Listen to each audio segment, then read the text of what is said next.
Now let's look at some more rules with rational exponents.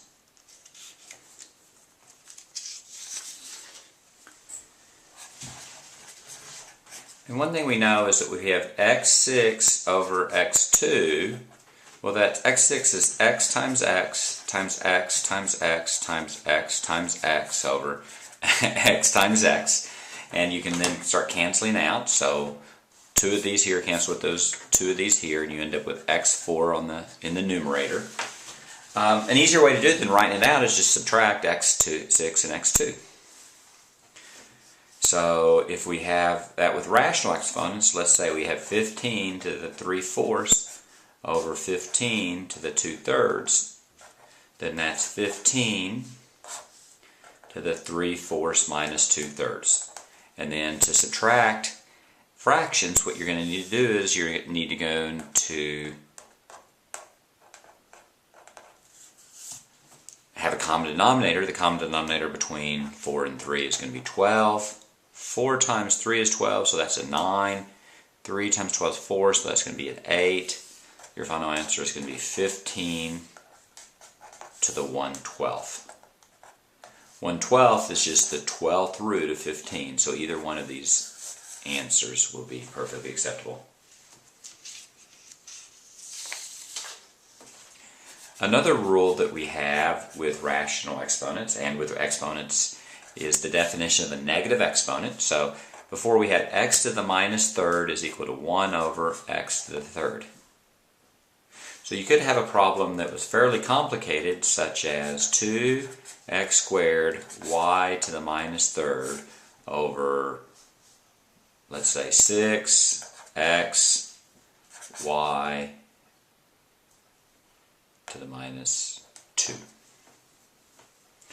Well, what a good way to think about a negative exponent is that it means the variable or the base is where it shouldn't be. So if it's in the numerator, it goes in the denominator, but it's in the denominator, it should go in the numerator. So the first thing that I do is I rewrite a problem like this, and that's a negative exponent, so I'm going to move it down, and that's a negative exponent, so I'm going to move it up.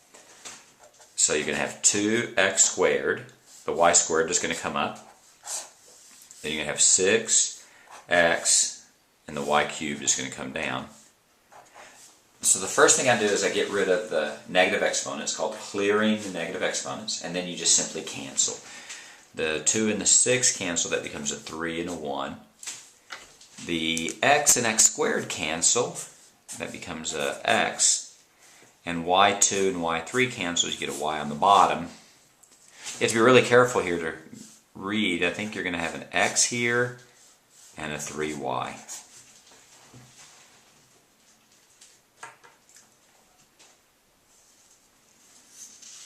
You can combine these rules on a problem. So for example, you can have x squared raised to the minus 3/5. That's x to the minus 6/5. Or you could write it 1 over x to the 6/5, though this is usually the preferable way of writing it.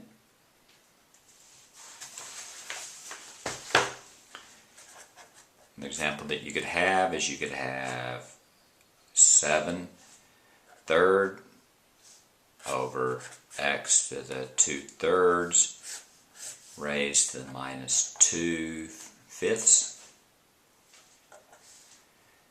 That's 7 to the minus 6/5 over x. Now that's 2/3 times a minus 2/5. That's going to be a minus 4/15.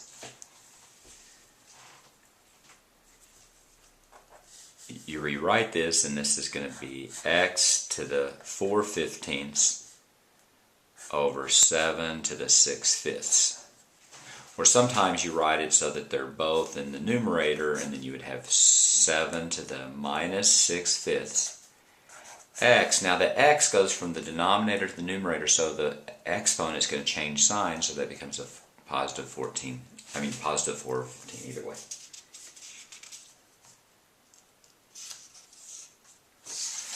Now one rule to realize is that if you had x squared times y to the third, you can't simplify that because the bases are not the same.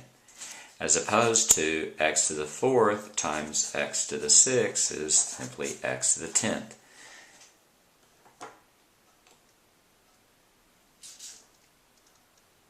So if you have a problem like, let's say 8 to the 3/4 times 5 to the 3/4, then you're not going to be able to simplify it. Now we may be able to look at root rules, and that's actually what the next videos are on root rules. But that will be next.